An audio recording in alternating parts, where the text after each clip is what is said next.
Future Now show. Brought to you by the Club of Amsterdam. Welcome to the Future Now show, Peachie. Please tell us what you're busy with and what are you going to talk to us today? So hello, Felix, and mabuhay from my part of the world. Right now, I'm sharing with you guys my piece called Foresight through Mitakuye Oyasin. And before I define what Mitakuye Oyasin means, I just want to share why I centered on this piece. And this is brought about my work as an environmental consultant and activist, and seeing what's happening in terms of the climate crisis phenomenon and a lot of biodiversity loss that we're experiencing right now. This is me trying to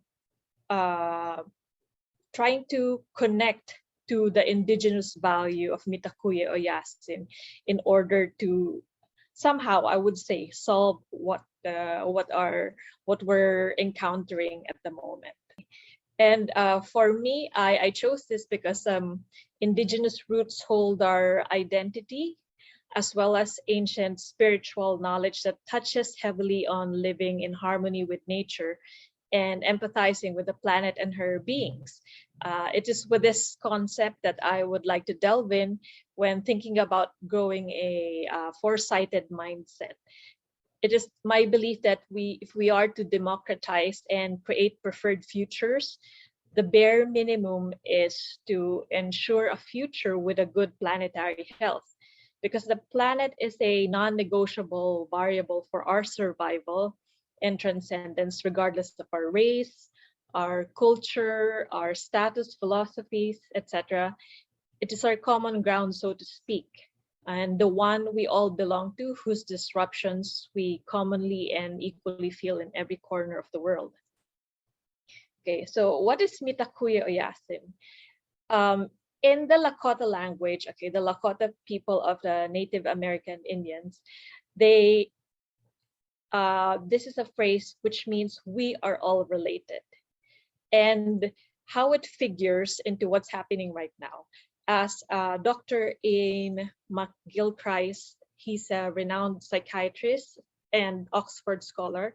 He believes that in our generation, or in this era, the left half of our brain is slowly taking power, and that we are feeding its ambitions. So the half of this brain is very proficient at creating technologies, procedures, and systems, but it cannot understand the implications of these and the people and the world around it.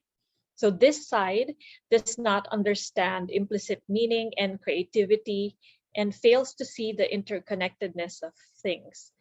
And Dr. McGilchrist traces this to the start of the Industrial Revolution. So this is one of his studies. So when we began, or he believes when we began quantifying everything, is starting from that point in time, because we base everything, the values and all, within a mechanistic system. And according to World Economic Forum, in the next decade, or even generations for most analysts, the environmental driver outnumbers other drivers in terms of likelihood and impact. If you look at these drivers, only one is non-man-made, and it's the all-natural or environment driver. And yet it's the one always overlooked in the past, present, and most likely in the future if we still stay on this path. And I could not agree with Leonardo da Vinci when he said, take your lessons from nature, and this is where our future lies. So on June 1988, James Hansen of NASA's Goddard Institute for Space Studies testified to the US Congress that there is evidence that the Earth's climate was warming and that humans are the primary cause. If we had acted on Hansen's testimony at that time and immediately treated the planet as if we would, immediately our loved one who was just diagnosed with cancer, say, we would have been able to decarbonize our societies at a rate of around 2% a year in order to give us about 2 in 3 chance of limiting warming to no more than 1.5%. So Rio Summit comes and we birthed the integrated assessment models. However, it does assume a solution removed of deep critical thinking and empathizing, and one where societies are not built of complex social and political realities. It represents a world of emotionless buyers and sellers. So when you hear the concepts of carbon sinks, sequestrations, and buying, it decreased the perceived urgency of the climate crisis and implicitly promises that market-based approaches will always work. So the policy talks and environmental approaches revolved around what was most convenient to politicians, just incremental changes to legislations and taxes. And we say when we do some foresight in this area, then we mentioned that if we continue to operate on that kind of myopic lens and fail to realize the intertwining of our humanity with the natural world, we will be unable to see, acknowledge, imagine, define, or redefine the signals and the bigger picture. And in the state of our planet today, everything is code red. As I mentioned, which is why I really looked into this value. And we are at our environmental tipping points. We talk about state of planetary emergency, yet it seems like there's no urgency in terms of planning and the decision making. And root of the problem is not only wanton greed, selfishness, and apathy, but it's misdirected values, and it's also relying intensely on a market-based economy and a world. Unfortunately, these have enmeshed itself into political and economic underpinnings, and it highlights our fundamental misunderstanding that humans are separate from the world. And with this misunderstanding, apathy continues to grow and weaken not only the natural world, but other systems, because the motivations now become man-centered. And this is what I realized in my years of educating and communicating in the lines of in the environment sphere. Similar to what Greta Thunberg once mentioned, we have solved the climate crisis, but what she was referring to is a surfeit of technological solutions. But there she says as well, we haven't come together as humanity, putting the next action plans in place and deploying what needs to be technologically and politically deployed. There are times we have dilly-dallied and negotiating our carbon terms for the sake of economic and consumeristic gains, and worse, denying science because of political propaganda and not wanting to be held accountable and inconvenienced with called for lifestyle changes. And up until now, since Hansen's testimony on anthropogenic climate change, we are still negotiating with each other based on our human perceived justifications and not seeing it from the point of view of Gaia, who the indigenous peoples is a spokesperson of. This is why they centered on the we are all related. It's not just amongst human beings, but they also extended it into the natural world and the species. And they say that if we do not understand her processes, then we will be continuing to be imposing and going on with our own extractive ways without thinking about balance. So they also, in relation to interconnectedness, they give credence and highlight the need for balancing. And despite making up only 5% of the world's population, yet contributing to 80% of our cultural and biological diversity and protection, a large part, and the indigenous land defenders, they protect a large percentage of our ecosystems globally. More than 30% of all fatal attacks targeted indigenous people in 2020, according to Global Witness, and it has been rising. And for me, like here on the ground, when we also work with different foundations and organizations and the indigenous groups, we see them constantly facing death threats and fatal risks. And one of our tribes here, like for example, the Lumad, is even targeted just because, and said to be targeted even by the government, if I may be brazen to say that. And it's all because of the land and what's in it. And even the activists in the global north, we know that they there are facing increased criminalization. Okay. And there's a profound sacredness in the interrelatedness of things that our indigenous groups already realize, that whatever we do unto the land, we do unto ourselves, as said by Chief Siach or Seattle of the Duwamish and Suquamish tribes.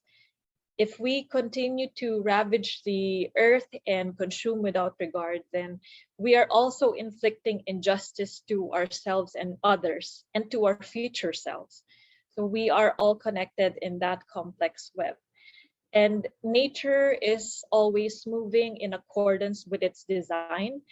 And as the indigenous people always teach, it is both a spiritual and a material entity, which makes it ever changing. And same goes with man's essence, which is both material and spiritual. And this is where we see that we cannot survive and thrive just by relying on metrics and quantifiable gains, which warrants answers that are universal and predictive. So if we talk about the future, or futures thinking, we talk about fluidity, and values help reorient us, since a worldview is self-preferential and rigid. And our challenge as human beings is to integrate that spiritual with the material, or vice versa. And adoption of indigenous values can do that, because it's all about rerouting ourselves to our ancestors.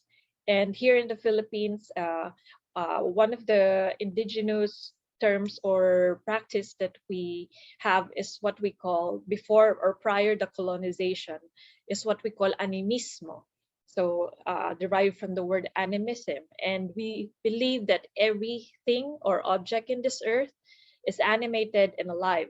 So from rocks to rivers and even words. And it is common to see indigenous tribes from every corner of the world worship plants, winds, and water, etc., even words. And this belief comes the ideology and also the practice of reverence and respect, and instilling a sense of justice to earthen beings. So this is similar to the Maori concept of Kaitia Kitanga, which positions humans as belonging to nature and therefore responsible for safeguarding it. The values also found in the Haudenosaunee Confederacy, their great law of peace, and it's also common among a number of indigenous peoples around the world. And they are always in consultation with the environment. For example, here I've experienced that tribes would communicate with spirits. Like, for example, they would hold council if there's a big change that needed to be done within the community, and even with the landscape or the region or the province. They would ask permission even if a particular animal can be hunted, or if they can enter forests or certain areas, even things like that. And even now, our own tribal elders put into account the nature spirits as a stakeholder of the development and envisioning the future. So before they decide in their political affairs or changes to be made in their surroundings or landscapes, they consult the nature world first, so to speak. That's why interbeing or interconnectedness or Mitakuye Oyasin plays a lot in their narratives. And this is the essence behind the 7th generation principle, which talks about planning up until the 7th generation and ensuring that the world could be able to provide for those generations. And their philosophies, what we call the tread lightly on the earth philosophies. And those are the basis for our modern terms now, which are carbon footprint or green or circular economy, sustainability. And even the numerous indigenous tribes have languages that reflect this philosophy of life. And one of those, as mentioned, was Mitakuye Oyasin or Nogomak, even for others. And comprehending our interdependence changes our go-to questioning of what's in it for me and transforms it into what's good, right, abundant, and just for everyone. We now understand that prosperity depends on thriving, dynamic ecosystems, and we see our own wealth as inextricably linked to the welfare of others and that of the natural world. And as they say that we are in the 4th Industrial Revolution, ushering into the 5th, and for others with a white paper on the 6th, the known values that are highlighted are privacy, individual freedom, safety, shared prosperity, authenticity, and those values really linked because of the digital world where we are operating in. And researchers still need to answer empirical questions related to things like, how do values evolve and change over time? Is there a correct way of even combining competing values? Will we be able to agree on that consensus? And what if the consensus is not ethical or moral? And that's where the idea of the indigenous value that equates to baseline moral. Because instead of working in pursuit of limitless economic growth, which just continuously fuels the world's wealthiest shareholders, we instead harness the power of our labor alongside frontier technologies to have net positive impacts in the environment and society, and human society. And this underscores the harmony with the inner world and the external world. And that in effect imprints us with empathy, and imprinting empathy helps instill in our systems universal values that enable it to operate compatibly with ideals of human dignity, like rights, freedoms, and cultural diversity, justice, fairness, truth. And that is how we are all related ideology or value also sees other people. It empathizes with living beings. And yeah, as I end, I just want to share one of my favorite quotes from one of my favorite TV shows, the Avatar, The Last Airbender. It was said by Guru Pasik. He's an air nomad who accidentally became the mentor of Avatar Aang. He said, the greatest illusion of this world is the illusion of separation. Things you think are separate and different are actually one and the same. So in ending, it's just more of highlighting that the indigenous values also helping us transform the ego to eco mentality, because the environmental symbiosis is what we need to ensure that harmony that we keep looking for, that will be able to sustain us in the long run, both for peace and longevity's sake. So that's just a short snippet of what I'm sharing when it comes to the indigenous value, Mitakuye Oyasin. So thank you for giving me the time.